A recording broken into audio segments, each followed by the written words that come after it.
Jenny, you're okay talking about that? Yeah. Thank you.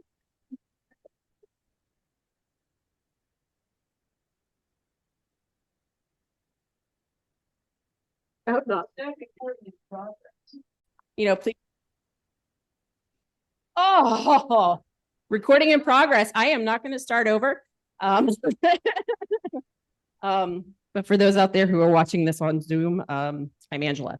So anyway, we do have some upcoming events. Jenny, do you want to speak about our intro to photography class? Hello. I think I'm on there. Intro to photography class workshops. We are offering a 2-part workshop, February 21 and 28. Jane is nodding because she went to the workshop last year.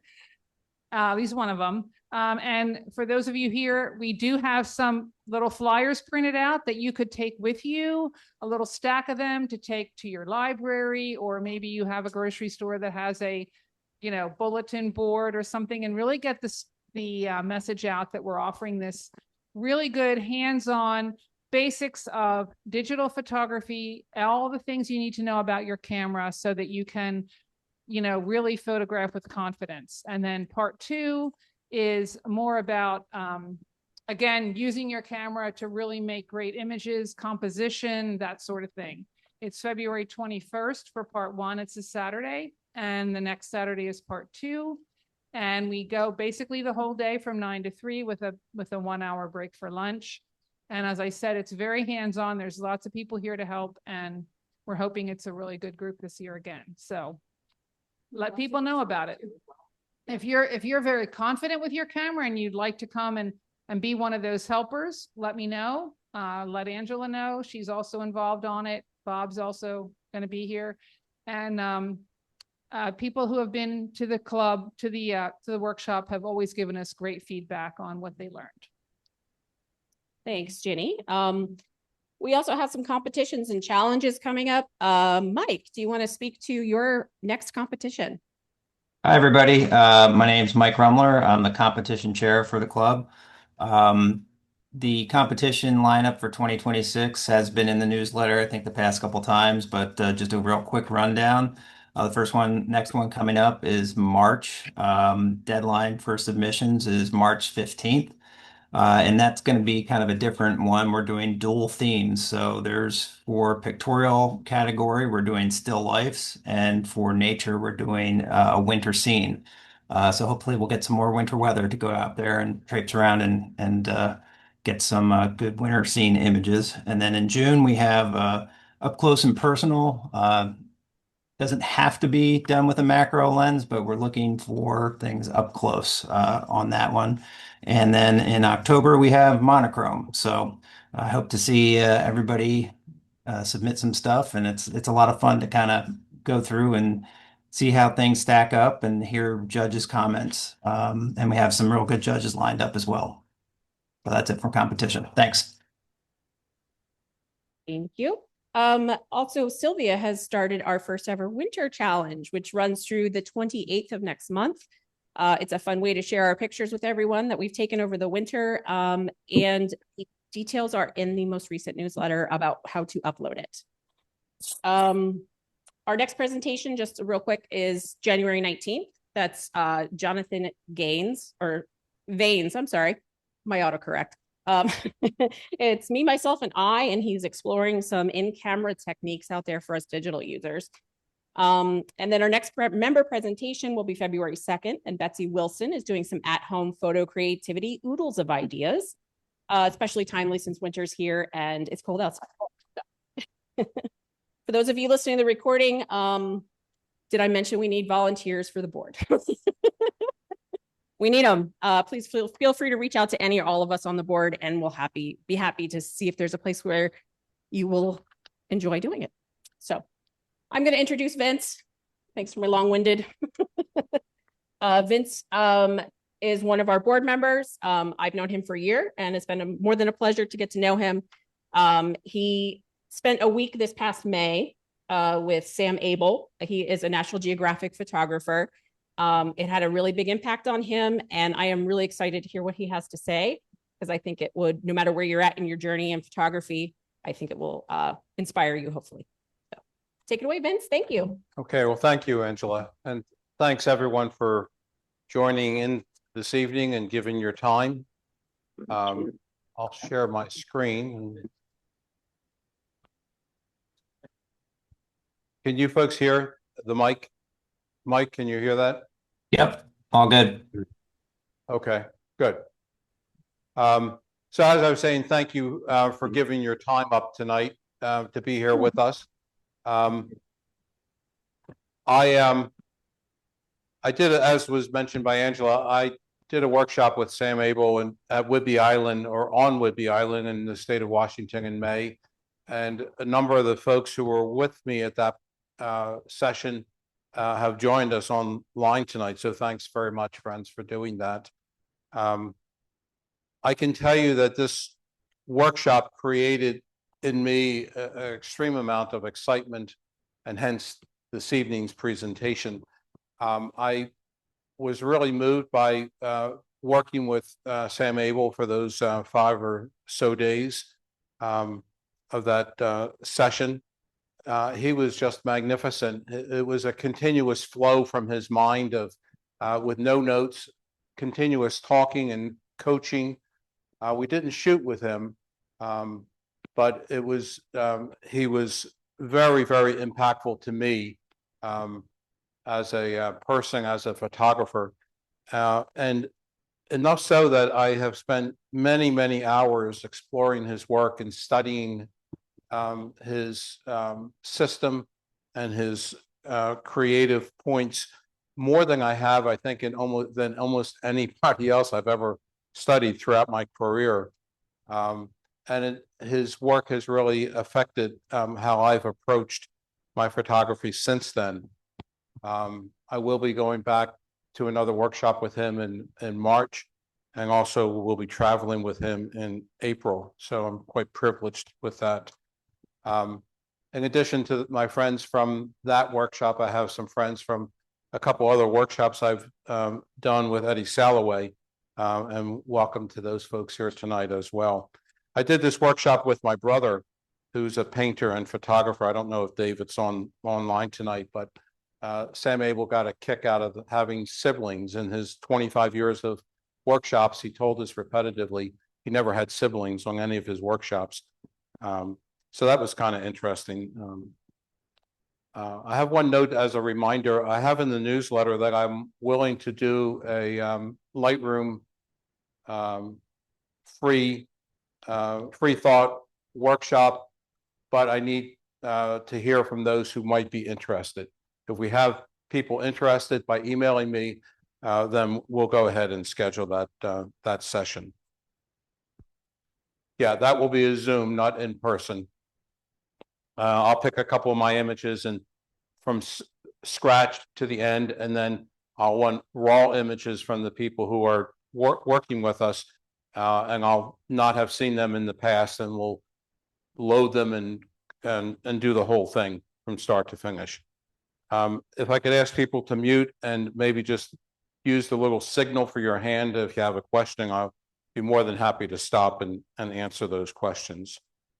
So Sam Abell appeals to me, I think, partly because he is very precise, type A in his way of photographing, as you'll see tonight. He has significant micro compositions within his composition.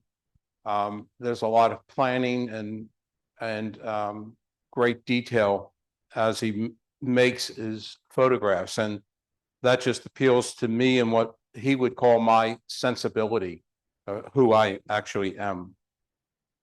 So in front of us, we have 6 images from Sam's work, and we'll talk about these a little more detail as we go on, but this is the Imperial Palace with the umbrellas, the woman in Toronto, the cowboys from Montana doing, as he titled this, branding and castration, the bride in the white dress in Cuba, many people's favorite, the Moscow pears. They're actually Tolstoy's pears, sorry. And and then the woman walking in Hagi, Japan, one of Sam's favorite locations. So who is this guy, Sam Abell, that we're spending the night with? Well, Sam grew up in Ohio in the rural regions out west. He was the son of 2 teachers. He graduated from the University of Kentucky and shortly thereafter went to work for National Geographic as both a contract photographer and a staff photographer. And he was a photographer in residence for National Geographic at one point. His style is that of a documentary photographer, not so much a street photographer, but documentary. And he now considers himself to be additionally a writer, teacher, and a lecturer, as he's no longer with National Geographic. After working at National Geographic for 7 years, Sam felt he needed to do a sabbatical. That had not been done before at National Geographic, but he wanted to take the time out, study his 7 years of work, and see who he was as a person and photographer. And he was able to do that, although he lost ground at National Geographic. It took him years to catch back up to where he would have been had he not taken that sabbatical. But for him, that was profound. And he found certain things throughout all of his images. He studied all 7 years worth of photography. And he found, as I have in my slide here, the total lack of color, lots of gray, and he called that colorlessness. And he also found the horizon, be it the sky and land or some other type of horizon, in all of his photographs. For Sam, the colorlessness in his photographs are pretty much his black and white images. He, at heart, has always been a black and white photographer. And it was National Geographic that forced him to shoot in color. But he views many of his images as colorless black and white images. The horizon he relates to his sensibility. He grew up, again, as I mentioned, in rural Ohio, big flat plains, empty space, and he felt that that really was part of the inner aspect of him, his inner aesthetic, as he would phrase it.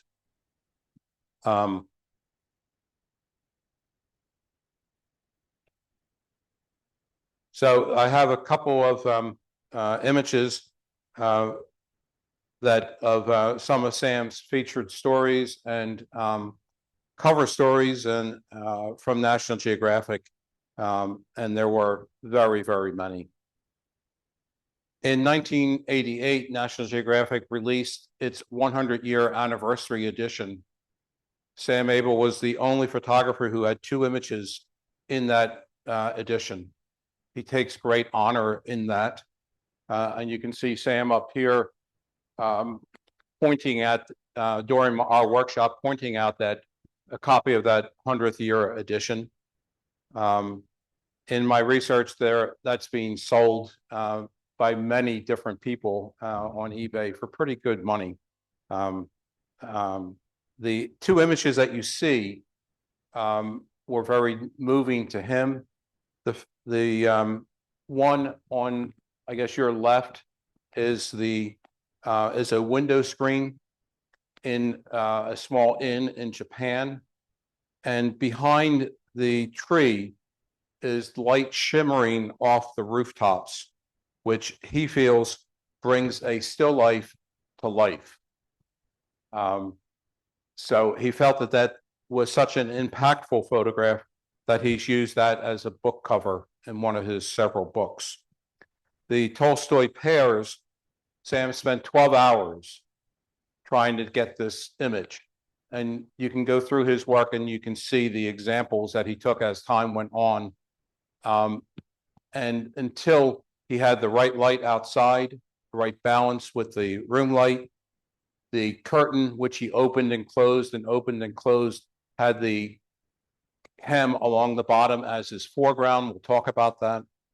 The background is many levels deep, but the pears mimic the domes in Moscow. He was very well respected at National Geographic.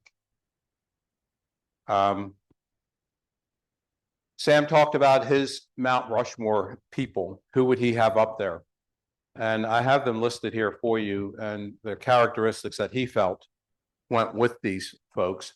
The image that is up on the right side of the screen is Sam talking about Paul Caponegro, who recently died. Paul's son, John Paul Caponegro, is alive and well and a pretty spectacular photographer in his own right. Paul Caponegro, he felt, was able to see what was really within small scenes, and I'll show an example of that shortly. Paul Strand meant a lot to Sam because of Strand's clarity, precision, geometric forms that were giving his images structure. Henry Cartier-Bresson was the full frame integrity mentor of Sam Abell, who back then was shooting all film slides, and what he got in his slide is what the editors got for their magazine. Dorothea Lange, who shot the internment camps and other areas like that out during the Depression out west. He was moved by her humanism, trying to always show the goodness of man. Ed Hooper captured relationships between structures. We'll see one of his examples. Christopher Platt was a painter from Newfoundland, Canada, and Pratt had a very meticulous painting style that made his images look like photographs. And again, it appealed to the precision of Sam Abell. And finally on his list was his father. His father was a geography teacher, but he ran the camera club at the high school. He was also a wedding photographer on the side. And he was Sam's constant advisor, including through the young years of his career. One of the points that Sam made repetitively was that his goal was to meet the examples of the people that we've just mentioned. And here are some of them. Here's Dorothea Lange from one of the migrant workers out west. Hooper in his significant structure, well-defined, and then Pratt from Newfoundland with his paintings that are quite photogenic. And that appealed to the essence and aesthetics of Sam Abell. So in looking at Sam's work and trying to categorize what is his photography about, Leah Ben David Val wrote the introduction to Sam's 10-year in the process, 2-volume, 400-page thesis that has been trying to get published for several years, but he keeps changing it. But Leah has written in his book, Intimacy, and I have that in italics, distilled compositions and quietude, with photos speaking the same language. In other words, all of his images have this same feel to them. Sam Abell has been asked, well, what do you see about your photography? How would you describe it? And he feels the humanism in his work is key. It's very prominent. He also uses the word intimacy, which is quite important to him, that his photos have that quality. There's consistency from one image to the next, and we'll see that a lot in part of what I'm going to be talking on tonight. There's stillness. We'll also address that. A lot of structure, and within those all those parameters is life, which he feels is important for the photograph. He feels that his photographs are inevitable, that they have to be that way, and that they are intentional. And I'll show you an example here. This was Sam Abell's first assignment. It was in Newfoundland, Canada. You can see on his Kodachromes marked roll number 17 in 1970. He was able to get 4 shots for this particular image. He was in a boat with a fisherman. There was another fisherman behind him. And Sam feels that fisherman who's behind him is the key to this photograph. And as Sam says, this was a quote, intentional photograph. And here it is blown up. The fisherman in the dory has his body above the horizon. This is a key factor that we'll see. And he has the large view of the main subject fisherman as he's shooting upward toward that gentleman, putting him in high esteem. Manipulations that Sam uses throughout his photography. And it was intentional. This is how he wanted the image to be. And it only happened once. And it had to do with the wave motion of the dory behind him. And that fisherman only having his shoulders above the horizon one time. Intentional photography. This image is profound enough to Abell, taken in 1970, that it is the cover photograph of volume 1 of his upcoming 2-volume book. So what is the makeup of Sam Abell's photography? And he says that in order of importance, setting, expression, and gesture, the 3 key elements of all of his work that he feels needs to be in all photography, regardless of the genre. The background fisherman in the dory was intentional, his intentional photograph. That message came home over and over again from Sam during our week with him. And in order to get that intentional photograph, it requires practice. You just don't go out and shoot and get that type of image. And we'll talk about how he builds his images. This particular image is a woman in Hagi, H-A-G-I, Japan, who has just separated from her elderly friend. Sam found the scene, and as he does, he saw the structure, he saw the light, and then he waited. And he waited for that woman, or some woman, to come in, and she came in. And you'll notice that her shoulders are above the horizon. In this case, the horizon is this wall. Her body is from the back of the head, the universal person.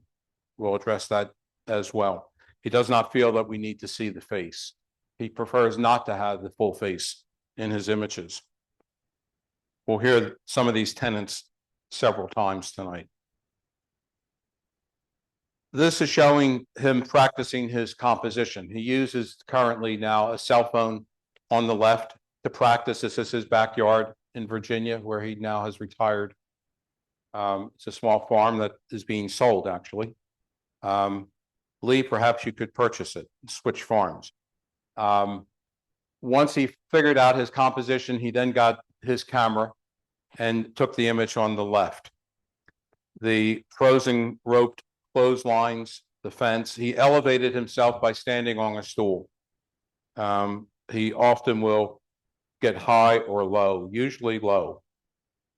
You can see the fence is not intersecting with the trees. The rope of the clothesline is not intersecting with the fence. So let's talk about some of Sam's concepts. And his whole being is to compose and wait. Find the scene that strikes you, find the structures, the light, compose that, and now wait. And he literally waits, holding his camera. He's fixed now on a spot. He spots something in that structure, that scene that he wants, and he keeps that in the viewfinder on his LED now, and now waits. And he waits 3 minutes, 5 minutes, 8 minutes, not moving, no tripod. Although he does use a tripod sometimes, I found out in my research. And once he's picked that scene, he now builds onto the photograph by adding life to it. His point is to look at what causes you to stop and say, hey, look at that. And that's what he does. That's what he says is your sensibility. My sensibility is different than yours and different from his, perhaps. His goal in his photography is to have no clutter. It's almost minimalistic, a lot of his work. He has intense micro composition within many of his images, not all, but many. Key among that is no touching of pieces within the image. And everything within the image must fit. It must stick to the concepts and not have extraneous thoughts that are unrelated to the concepts of the image. Sam feels that that approach can follow through across all genres. And I'm convinced that it does. His philosophy is that there are two parts to the photograph. One is the photographer and one is the world. The photographer does the photographer's part, and that's what he did in this series. These are files in a row, nothing lost, nothing taken out, of a sequence that he felt he loved the structure, he loved the light, the colorlessness, and then he waited, and he waited for life, as his father told him. The life is in the lower frame, middle, here.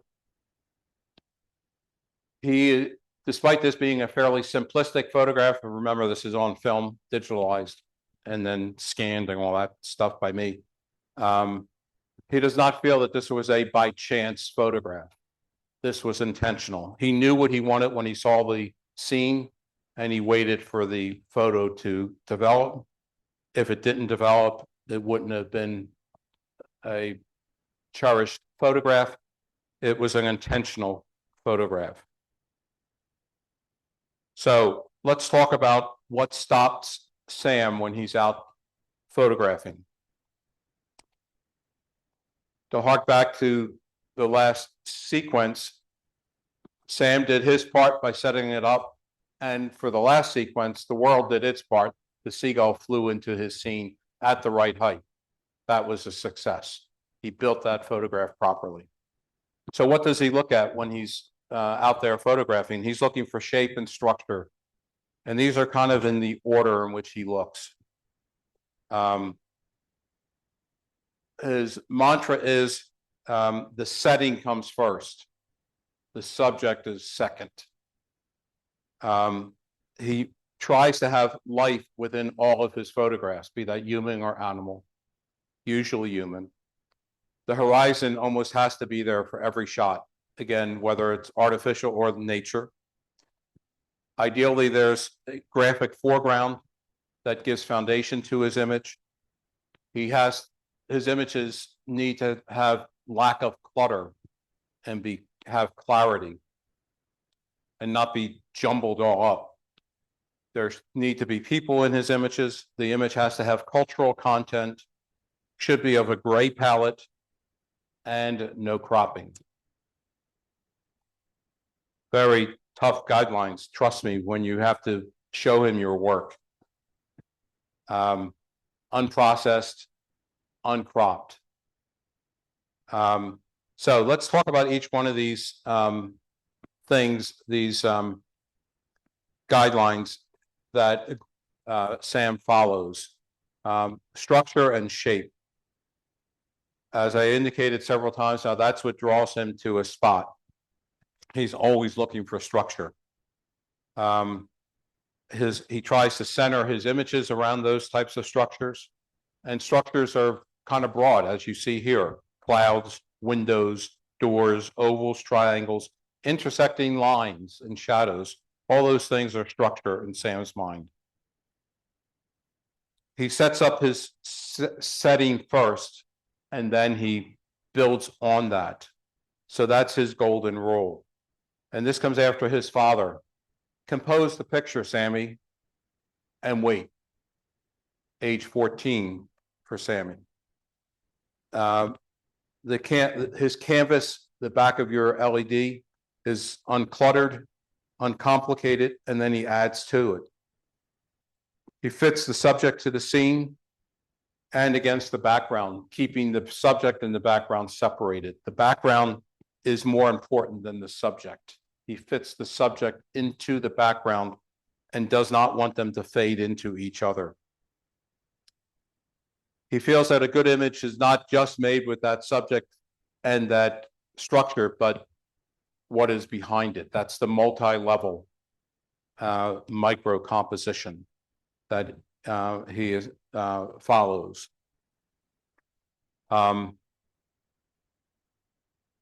The test for him is, if you remove the subject from the image, is it still a good image? And I found that to be very interesting, and I'll show you an example of that in a moment. The setting needs to have the right and left sides working for the image as bookends and framing. The no-touch principle is mandatory. And as I said, he composes and locks in on that composition, figures out his exposures, and now just stands there frozen and waits. So here it is. Does it hold up? This is a woman, Japanese woman on the train that Sam wandered and found in Japan. They did not make eye contact. They didn't speak. She initially was playing with her phone. She put the phone down, and that was the moment he was waiting for. That's the gesture. To Sam Abell, this image is the essence of Japan. And enough so that this is the cover image of volume 2 of his 400-page book about to come out. And he did this exercise repetitively, where he took out the subject and said, is this still a good photograph? Does it meet the tenets of what he wants?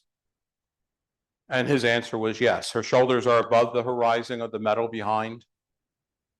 There's quietness there. There's emotion.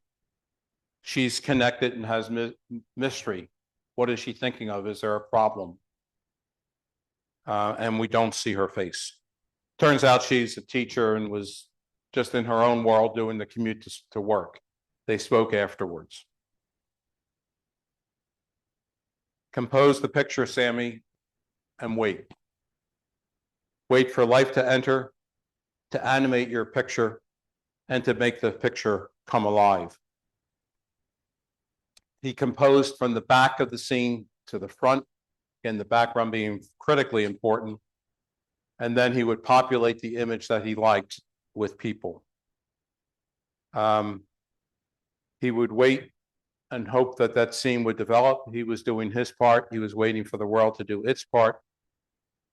And part of his advice was he shoots through the scene. The person walks into the scene, you get the shot, and you don't stop. You keep on shooting as that person's walking through. I'll show you that example. And as he's getting these elements, he's building the photograph. And this process of his is so characteristic that this would be a very typical picture taken when Sam was 14 of his father at a train station in Ohio, would be perfectly characteristic of all of his images. The father is not touching. The father's shoulders are above the horizon of the train.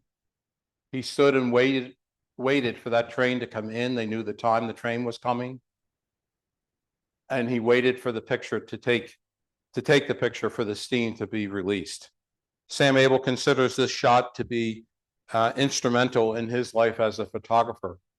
He won honorable mention in Kodak's National High School photo contest at age 14 and felt, this is what I'm going to do, with the guidance of his father.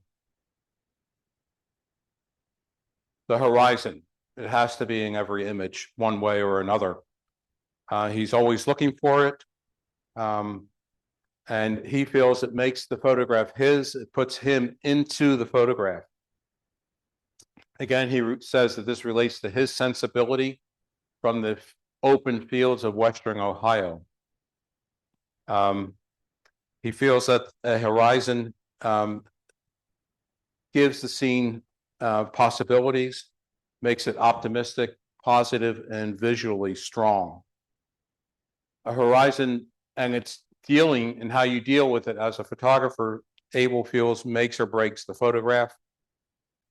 It often is his back layer and never intersect the horizon except on purpose and with good thought and good reason. In this image, the Japanese woman in Los Angeles, her shoulders are above the horizon. The metal is not, of the decking is not breaking the horizon.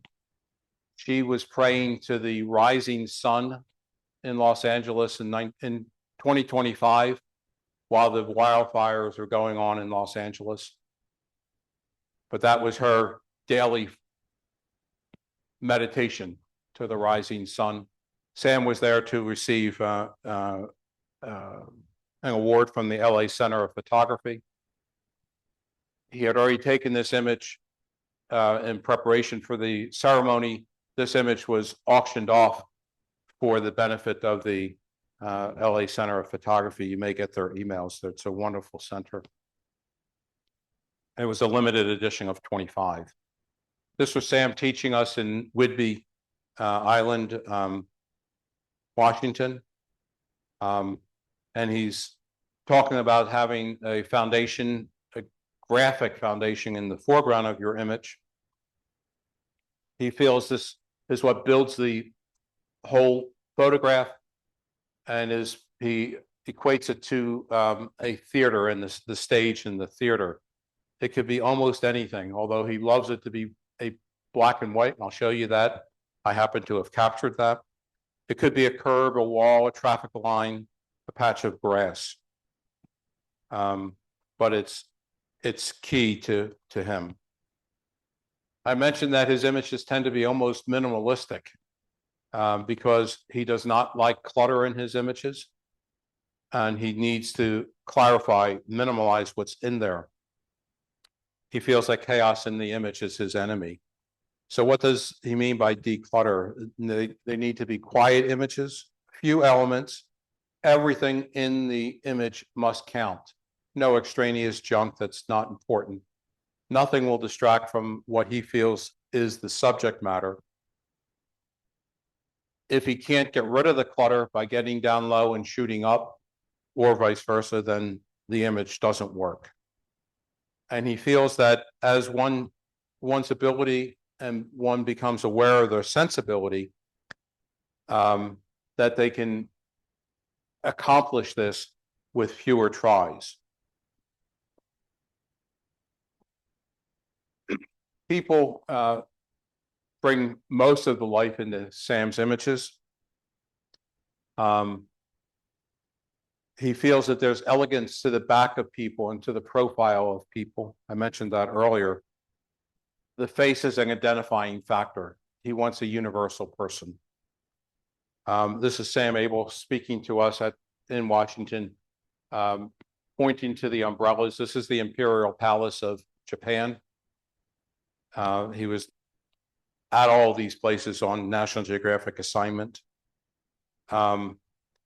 And he indicated that as he stood there and was told, you are not to move from this one spot, he saw the umbrellas coming and he focused and centered upon the center umbrella. He saw that one, that's the one he wanted, and he waited for that procession to move and clicked the shutter when that person in the center got there.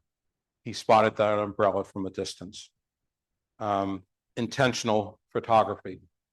The people are separated, their shoulders are not all, but mostly above the horizon of the grass all the way through. This one's a little tight. Cultural content, critically important. This picture you may have seen multiple times. It was all over the internet. It's been copied, and there was a major lawsuit by Sam against the copier from cigarette company. This is branding and castration in Montana. And in talking about this image, it's one of his more complex images. You can see the foreground here. That's the male cow. Steer, I guess, Lee. The midground, the background. Sam Abell feels that the background element that cowboy and horse whose heads and shoulders are above the horizon made his image. He had them first. He spotted them first. He maneuvered to get the rest of them in there as he wanted them. You can't see this is him teaching us. This guy, cowboy, has a scalpel blade. The red bucket was his editorial choice. His question, do I include the red bucket, which includes the surgical excisions, or not? He decided for the cultural process, he needed to include the red bucket. And that's the way it was sent and used in National Geographic. One of his more complex images, and he spent probably 30 minutes discussing that. The lack of color, the gray palette is strong in his images. Again, going back to what he saw as a youth, his favorite color photographs are black and white, or close to black and white. As both of these, the woman in Toronto, or actually I think it's Toronto and woman, who's in a green, very light green dress, and his backyard image. He loved and shot almost exclusive black and white through age 27 or so, and National said, no, we need more color. However, Sam's daily personal visual diary is all black and white. And Sam has only purchased for his own home black and white imagery, no color imagery.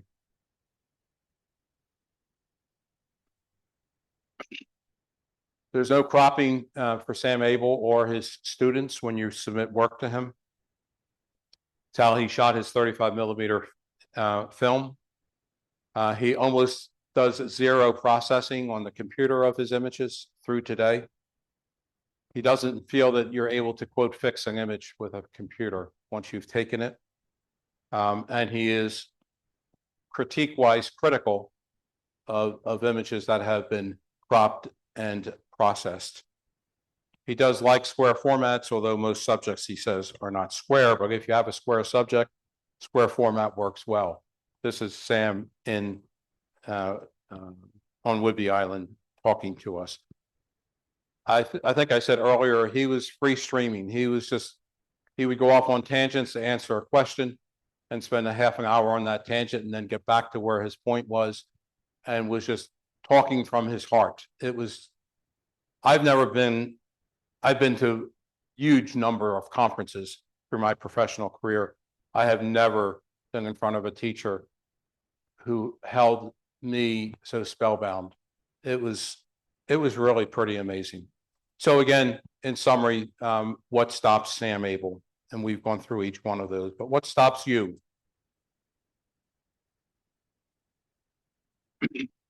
Sam has advice about that. Look for color, light, composition, texture, question, and humanity. Allow yourself the luxury to stop when something stops you. You don't go back to it later. You work with it then and there, even if you don't see anything else. Look for the good and the potential of scenes. And ask yourself when you're photographing, why does that scene work for me? Or what can I do to make it better?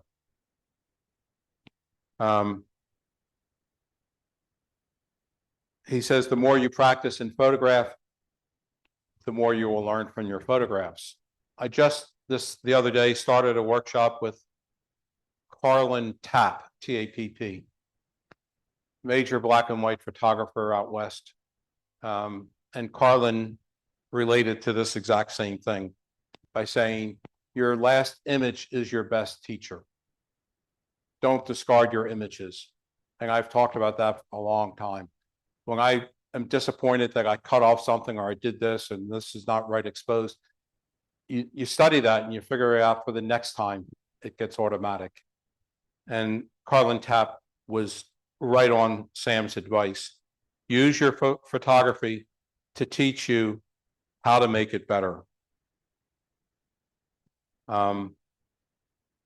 Differentiate yourself from those others by studying the works of others. Unlike Cole Thompson, who said you should be a visual virgin and look at nobody else's work, it will do nothing for you. Cole seems to be on an island with that thought process, because many great photographers feel they learn so much by studying other works, not only photography. And his main goal is elevate a picture into a photograph, and we'll see how to do that. So this is an exercise, and this is one of the things I referred to in the third email or so you guys got since Friday about tonight's talk. I'm hoping to do this and one other thing as a session for the club as in this year. Sam looks and talks about the first and the best. You remember the seagull sequence of images. The first image is what stopped you in your tracks. Was it the best image? Maybe it stopped you. Study your images in that sequence and determine how many were there and where in that process was your best if it wasn't your first. In this sequence of the woman on the train, 8:42 to 8:50, 8 minutes. Frame 1, frame 21. The first frame is her playing with her phone, setting composition, setting exposure. And this exercise I have found in the short time since I did my work with him in May to be phenomenal. How many shots over how much time?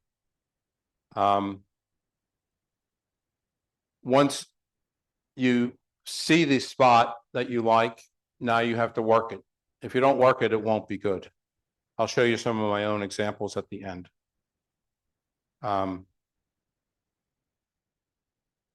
His other is the poem, the photographic poem. Sam Abell feels that our viewers have been inundated and are totally lacking ability for attention in the multiple medias that are hitting them with images right and left. And he feels there's only one way right now with the current mindset to influence and hold your viewer, and that's with the photographic poem. In Sam's mind, the photographic poem will distill feelings of a favorite place or a photo session into a group of images. His book that I've referenced, the 400-page book, each chapter Sam has as a poem. It could be a 1-picture poem or a 6-picture poem. 6, for some reason, is Sam's magic number, and we'll talk about the magic number. The apple is Paul Caponegro, father. The Galaxy apple. It's extremely well known as that's Caponegro's photograph. Simple still life, Jenny. Spectacular lighting, and it looks like the sky. Sam feels that he probably has never gotten such a wonderful 1-photo poem as Paul Caponegro's photograph here. The image has to have, the photograph has to have a reason for being there. It describes the embodiment, the essence of the subject of the image.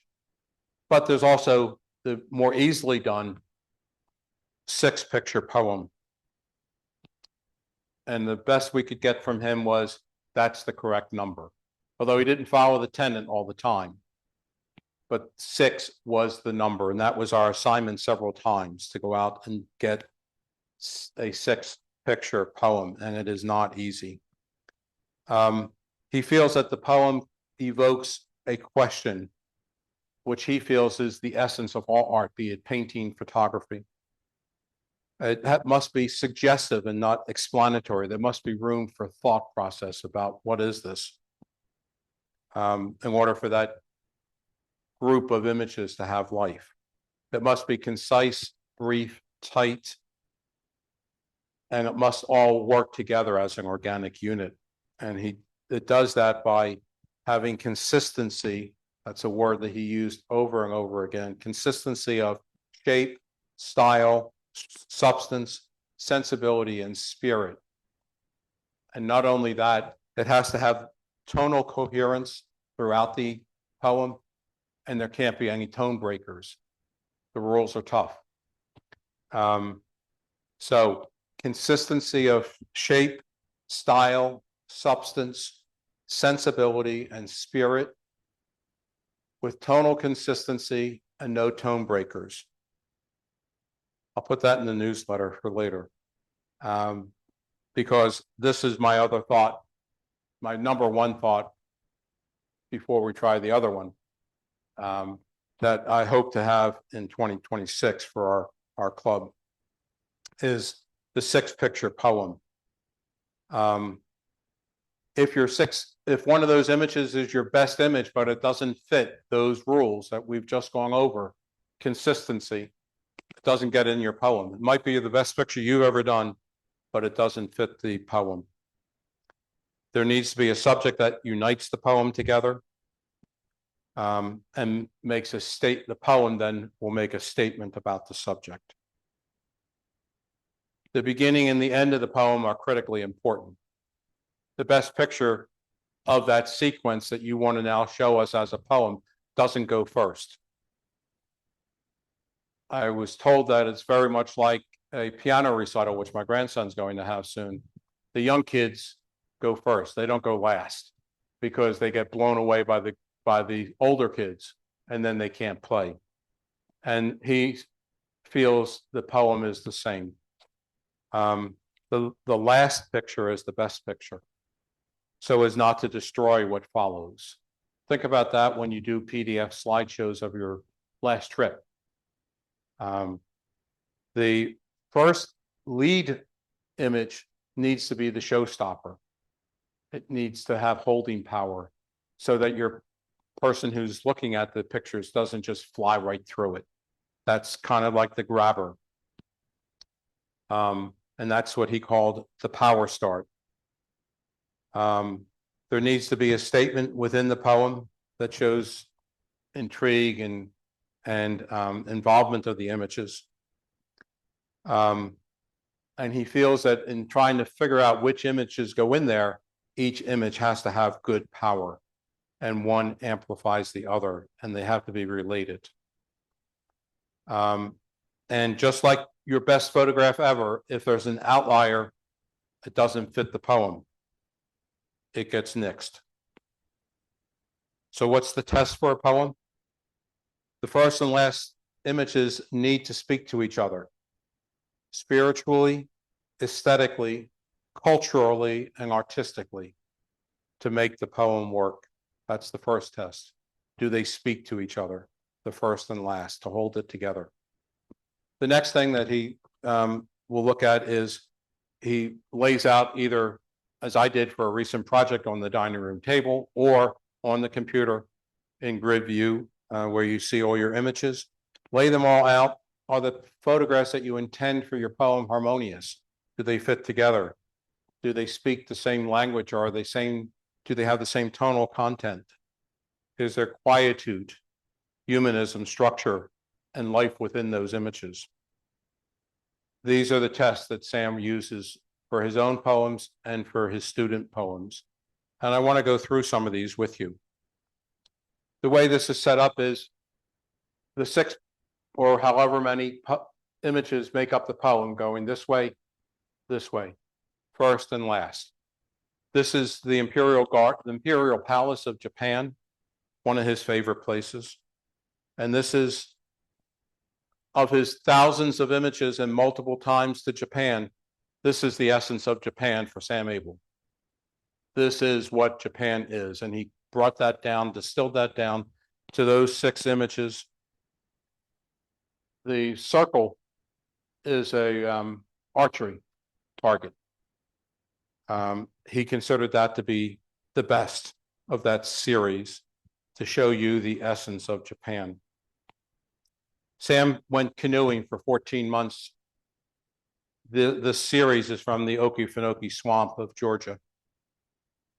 For Sam, canoeing and the quietness of it, the stillness of it, relates to how he photographs and how he feels when he's photographing. So he is very much attuned to his canoe.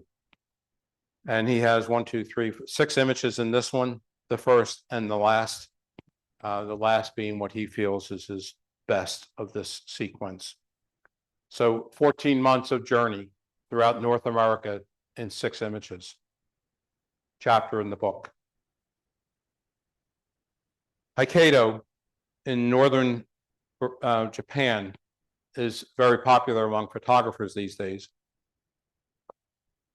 It's very cold. One of our speakers, Shuan Nig, that's where she photographs her ice crystals in the air. Sam's been there with George Nabetchi on a spectacular trip for a couple of weeks, and this is his poem from 2 weeks in Hokkaido, 5 images. His first and his best. First, last, shoulders above the horizon. Foundation. Could say this is the horizon. Bookends.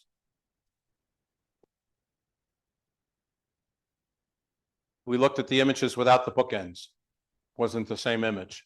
He felt they needed to be there. Everything counts. Basho. Basho was a 17th century haiku master in Japan, wrote short poems, and traveled northern Japan on a route and wrote as he did so. Wrote over 1,000 poems, haikus. His most famous book is The Narrow Road to the Deep North. I haven't read it yet. I did purchase it actually for my grandson, so he could tell me about it and I wouldn't have to read it. I have to photograph. Sam followed Basho's journey through Japan, where he journaled where he went here and there, and Abell went to each of those sites and created their 7 here, I think. There are 7, his first and his last, in this 7 image poem. But 6 is the magic number. No one does 7. This is pretty good. We have to listen very carefully to this one.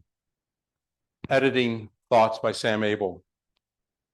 First pass, cull down to 1%. I've been told not to use Lightroom's culling feature that just came out. I'm told it's not good for anything other than portraits. I haven't tried it. I have it turned off. Set a level that you feel you want to reach with your images. You want them to be good enough for 3 stars, or however you might mark your images.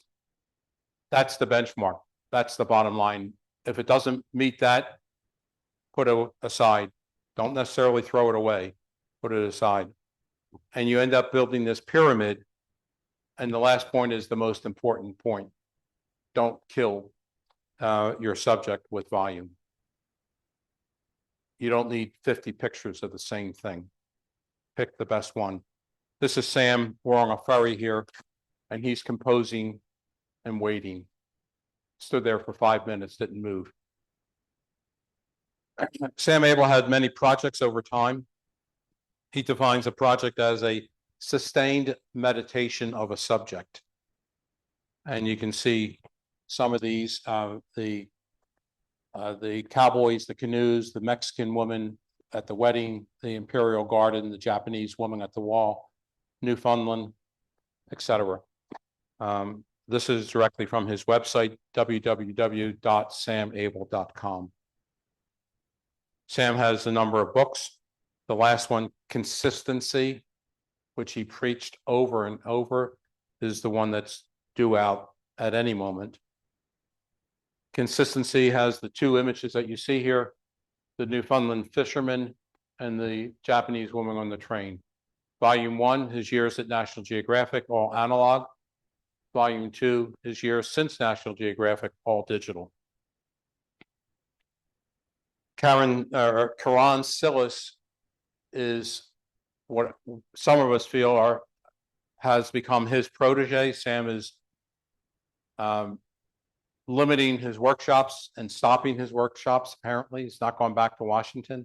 been there 20 years, I think. And Kieran is taking a lot of his workshops. She's from West Virginia and lives currently in Portugal. She's the managing director, and Leah Ben David Vale is his editor.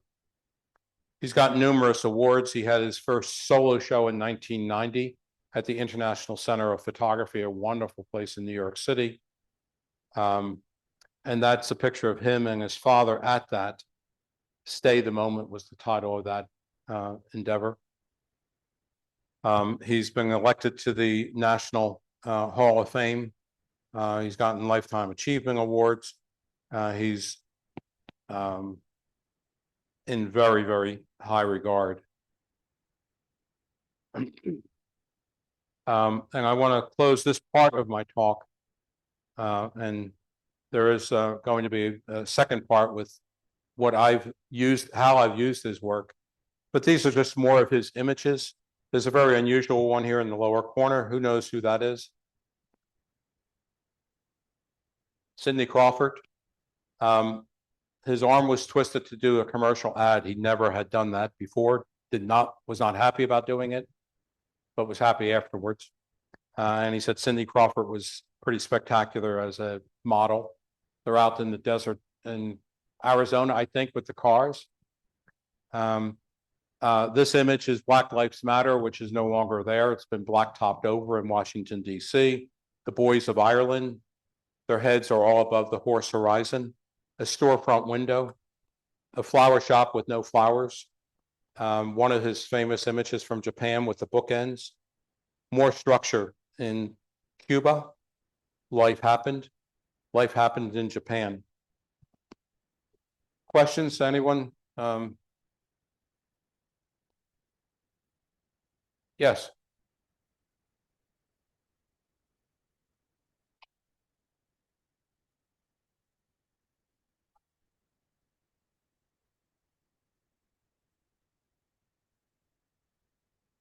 So the question is, what's the difference between structure and shape?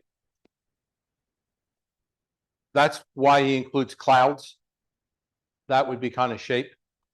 Structure is more of a solid, animate object, windows and doors. Other things that aren't physical structures can have shapes, and that's what he includes.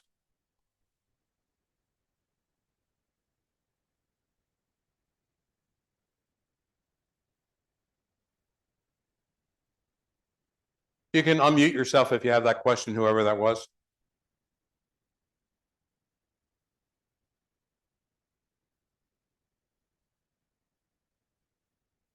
The question is, does Sam Abell require that all of his images be organic, developed naturally, or does he occasionally allow staging? He builds his images, but he doesn't stage his images, except Cindy Crawford. There were mutual understandings there of each person's limits, and they were pretty well apparently satisfied. But no, he does not stage. He finds the structure with the right light and then waits and builds on it. So let me show you how I've managed to affect my work. And this won't go a whole lot longer. No more than an hour or two. So the assignment before getting there was photograph en route. At that point, I didn't know what the rules were. I had listened to Sam's talks many times, done a lot of on the computer. I had read about him. I knew who he was. I had wanted to do a Sam Abell workshop since 2018 when I retired. And this was the first one I did. But I didn't know the precision of the rules. So he felt that the journey was always better if you photograph your way to the spot and once you got there. This was about 12 midnight when I got to Coupeville, Washington on Whidbey Island, and that's their local pier. So that was my arrival shot. It didn't meet all the tenets.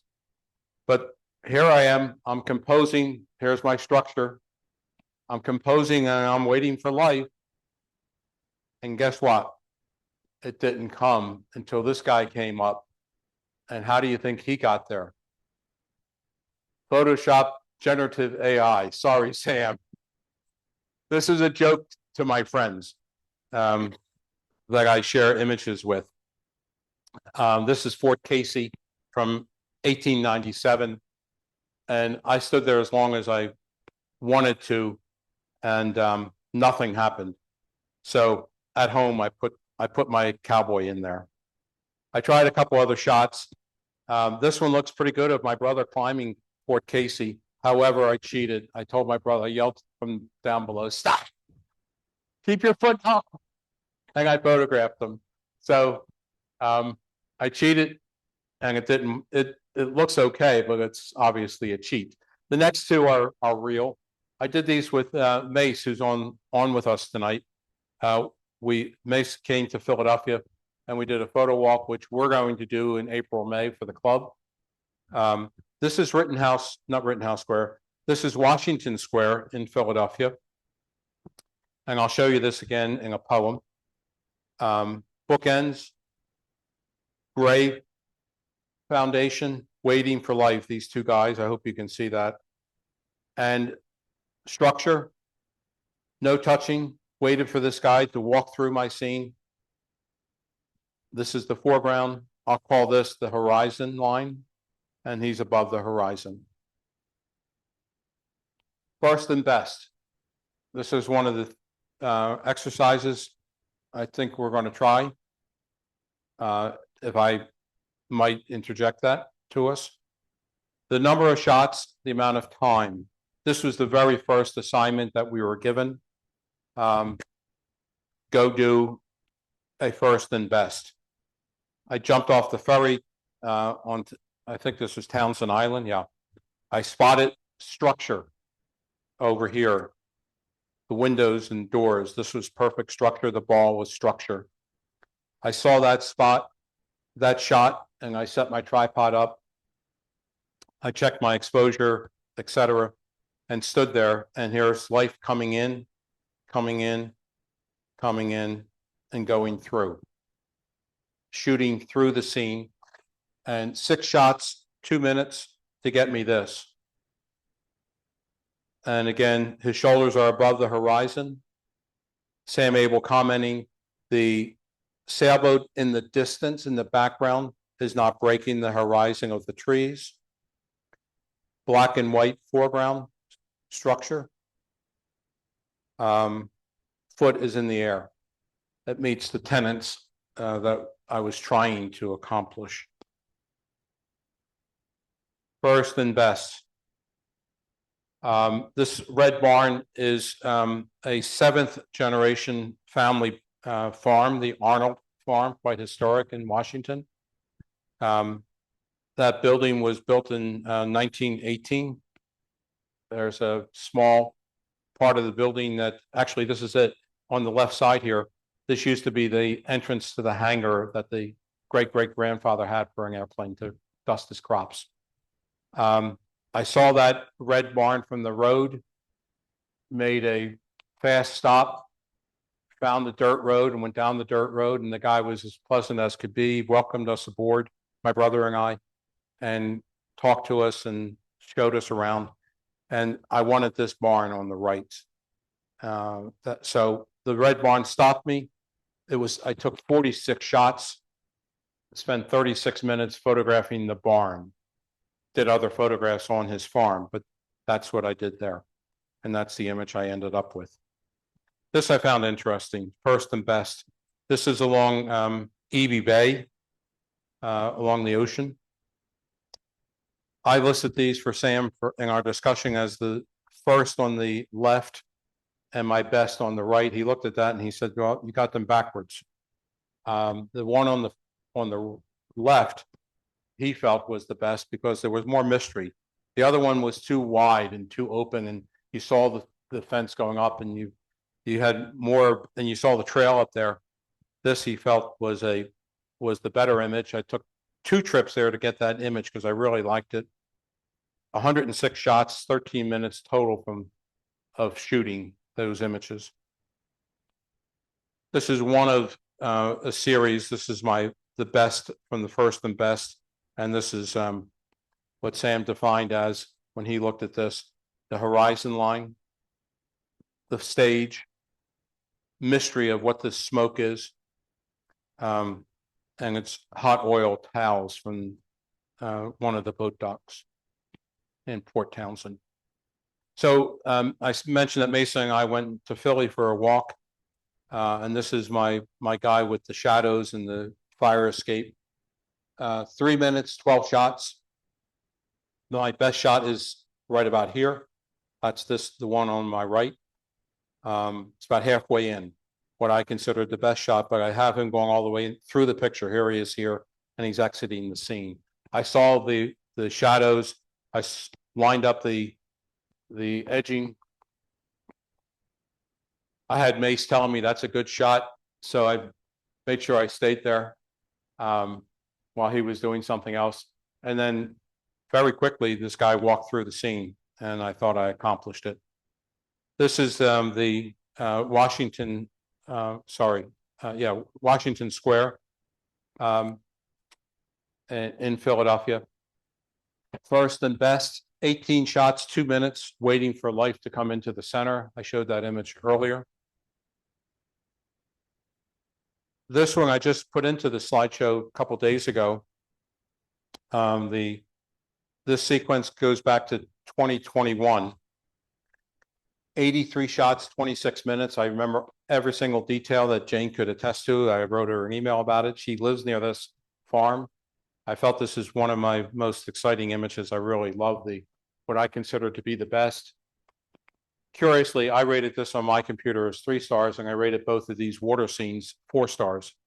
Although I really love the farm image there, and it was just in Pennsylvania Magazine this current issue. It's somewhere right here towards the very end of my sequence. I shot this one on Saturday. I mentioned Carlin Tap. My assignment was to photograph light against dark, causing separation, dimension, and depth. Manual only, no processing, no cropping. Sorry, I cropped and processed it for this purpose of tonight. But this is at the Green Hills Preserve, just as the sun was going down. 65 shots, 15 minutes, going off trail in the snow-covered cornfield. And I did this one Sunday for the same purpose, 7 shots, 2 minutes. I spotted the shot. It was near dark, and I wanted a car. And it's in the back, way beyond, above Burnville. There was nothing coming. It was 20 degrees, and that's the shot I got. But shortly after that, it was pretty much dark. Now, just real quickly, I want to show you the poems, because this is the other thing that I want to talk about for our club. So this is a poem I did for Sam Abell. We all did them. This is Empty Drive-In poem. I was driving along the road and spotted this big white thing, and I realized, oh my gosh, that's a drive-in movie theater. I was not allowed to go to the drive-in movies as I was growing up. Through high school, my parents, my father said, nothing good happens in a drive-in. You're not allowed to go. I mentioned that to the people here, and this was closed, but the owners were around, and they said, your father was right. And when I spotted that, I got so excited. I hadn't seen the drive-in theater functional for a long time. This theater has been there since 1959. It's the Blue Fox Drive-In. You get 3 features a night when they're running. And this is what I put together. And Sam's comments about this that he liked was there's red consistency, there's symmetry, there's no contact between the structures. The arrow on the bottom is above the trees, and there's a foundation line in the foreground. be it grass. He helped us figure out which images of our series to use the first time. And for some reason, he liked the last image the best, though, out of all my images, and that's why it's in that position. He helped me orchestrate that poem. I've done a few others. This is my Titus power plant poem. This is a 9-month project that I've done. This structure, these structures are no longer there here in Reading. Over those 9 months, I shot 1,000 images of this. These are all in camera, 9 exposure, high speed, multiple exposure in both dark or bright mode, either or. This power plant was built in 51. It was shut down in 2013, coal fired. And I ran out there the last day as they were destroying, taking all this down. So this will be, I'm hoping, a small book, a zine. And that's my poem to 9 months of work and 1,000 images. This is our trip to Philadelphia, Mace and I. And I wanted to explain this one a little bit. So this is, I mentioned this several times, Washington Square. For those who don't know, Washington Square in Philadelphia was commissioned, was set up, staged by William Penn. It was to be a pauper's cemetery. It was used for the cemetery of, it was used as the cemetery for the Revolutionary War, both Americans and British soldiers. There were over 2,000 soldiers buried there. Hundreds of Native Americans who died of yellow fever, travelers, etc. So with that knowledge, I think it works. This is the entrance to the park. This is the eternal flame for the unknown revolutionary soldiers of both continents, both countries, plus some shots in between of Philadelphia. I think that's the consistency that Abell is talking about. The tonal range is similar since these are done in black and white. This is a shout out to Mike, our competitions guy. Mike Remler is running our competitions, and he and the board have decided that competitions will be new photographs, not diving into my archives of 162,000 on my Lightroom catalog. I spent 4 days at this place, 15 minutes from here, 3 sunrise mornings in the dark and 1 sunset, and came away with what I think was a really good collection. And I put those images, 1,368 images, into a 6-image poem to give you the essence of the Green Hills Preserve. Similar images start to finish. This is one of my favorite ever. May not look great on this screen, but I think it's a very powerful image. And they're similar fields, not the same fields. And then some of the things in between that make up the preserve. And that's where that black and white was just taken. And with that, I'll close. And the only other thing to mention is, for anyone who might be interested, Sam Abell has a workshop that was just announced in June, end of May, beginning of June. It's an online workshop, part of the George Nebechi collection of speakers. And you might want to check that out if you want to hear about him. I am photographing with him in March, in California, and my wife and I and my brother and his wife are doing a trip with him to Portugal, and he and Karan in the spring. So I'm been very fortunate the way this has kind of worked out and what he has done for me in my photography. So I really very much appreciate everyone spending the evening here. I'll take whatever questions might come up. I have not been able to see the questions myself. Vince, Thank you all for being here. You can unmute. Yes. can I ask you it's Julie Stauffer, when you are shooting over 1,000 images to get the 6, are you bracketing? What adjustments are you making? in shooting those 1,000 image? Well, yes, Julie. I was shooting sunrise, so I was shooting directly into the sun, almost all my shots. So that's a pretty hard exposure. So I did a lot of bracketing. I also was shooting macro because there were things that were frozen at that time of morning, and I was doing focus stacking. So I had multiple series of 100 shots for focus Gotcha. stack. Okay, I was I wasn't there with the intent of, let me get 6 pictures for a poem, because my intent was, Mike had the theme of celestial bodies in new work. So I was there to create new work. And it was just, there were hard conditions with the sunrise.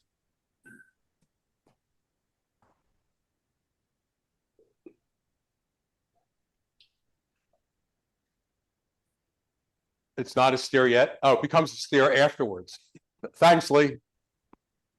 Other questions? Can you scroll on that? Oh,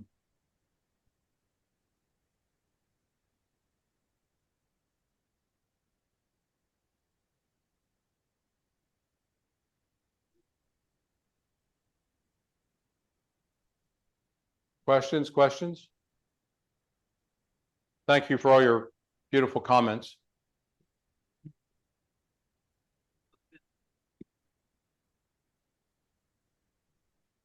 The question is, what's the one most important thing I took away? I honestly knew about the horizon and not to break it. I knew about the foreground.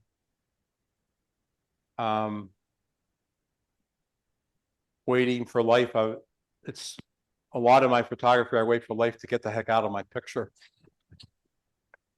When I'm doing my nature work, I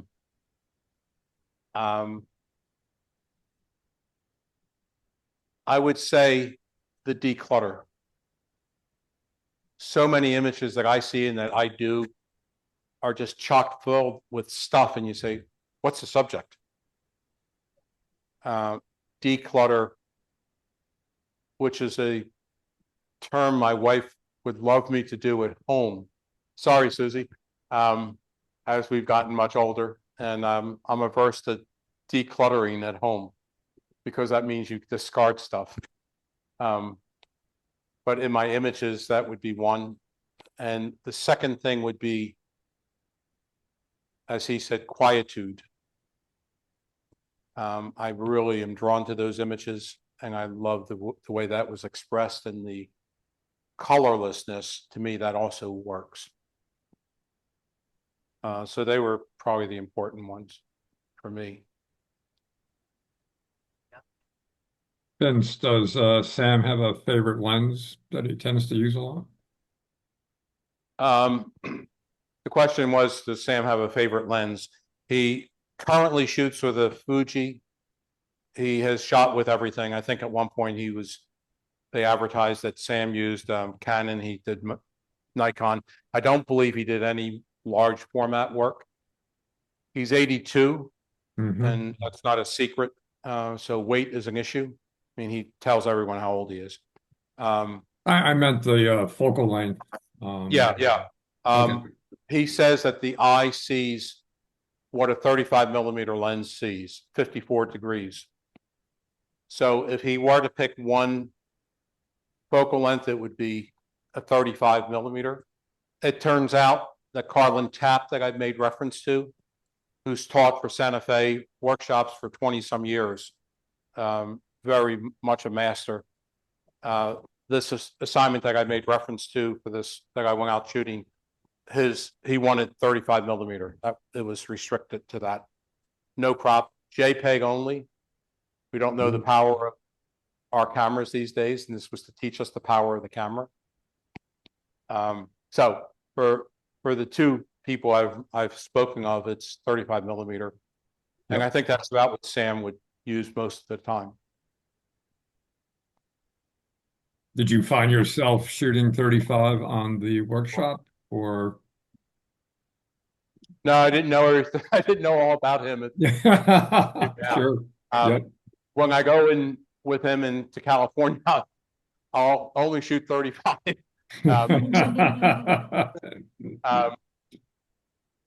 Um, I used to, when I was doing film, and I was a latecomer to digital 2014, I really couldn't give up my film.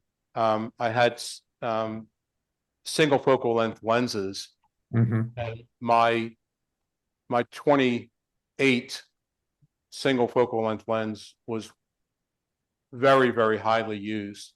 I would tell you today, I looked over my work of 3 years, and my 100 to 500 at about 300 was extremely heavily used, but I was going after a different thing.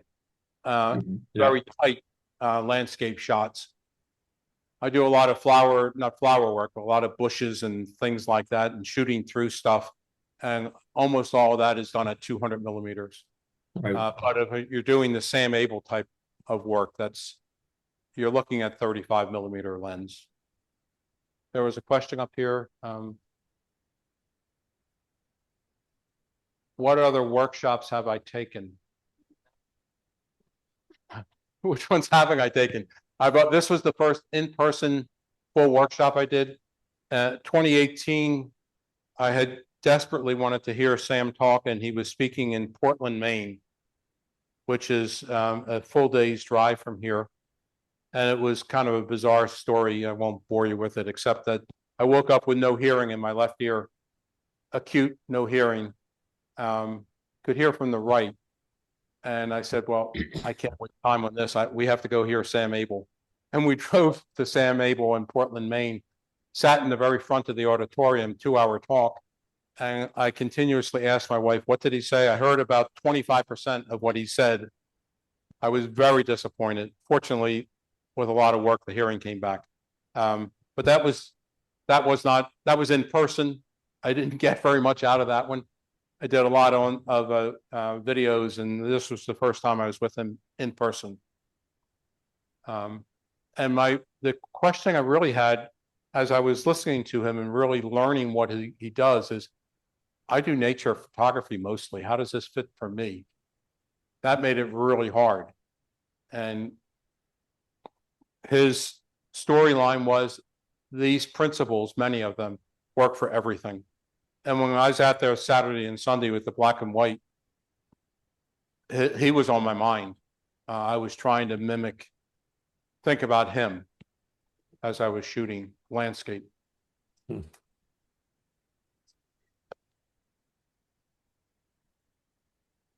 Bob says it certainly would lend itself to sports, that many of the people in our club do. Oh, thank you.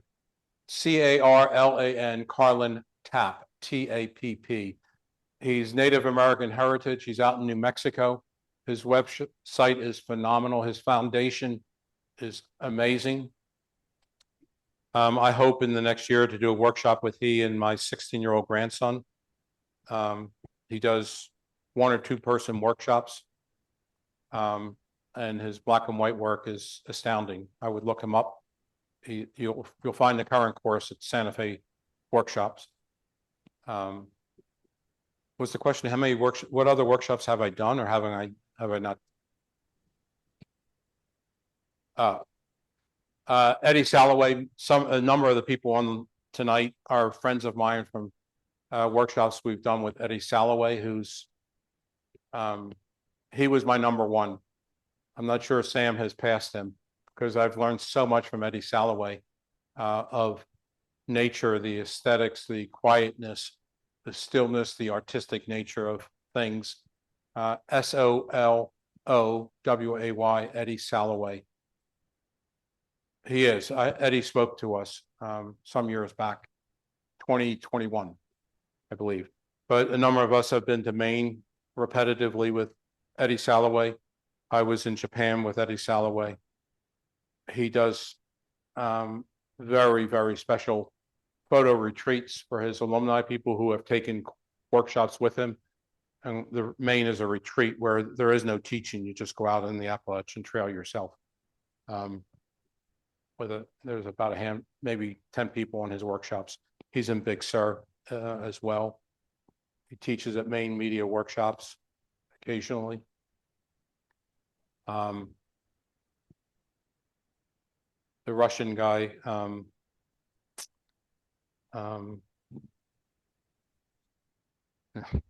there's a Russian photographer who's everywhere he's kind of exploded on Instagram.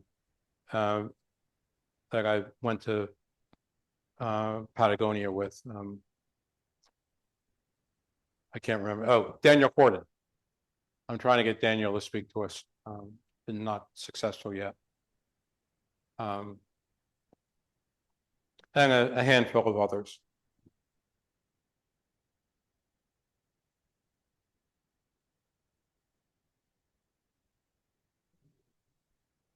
Yes. Yeah, Bob said a number of these people that we've had speak here, I have done work with. They are in our members only archive, the videos of their talks. So members, it's a gigantic resource. We have some great people coming up. The next one, Jonathan Vanes, I think is just brilliant. He's mostly Photoshop, but he's brilliant. And he will be speaking to us in a way that he feels those who don't do Photoshop will get a lot of benefit from him. So again, thank you so much for such a turnout, and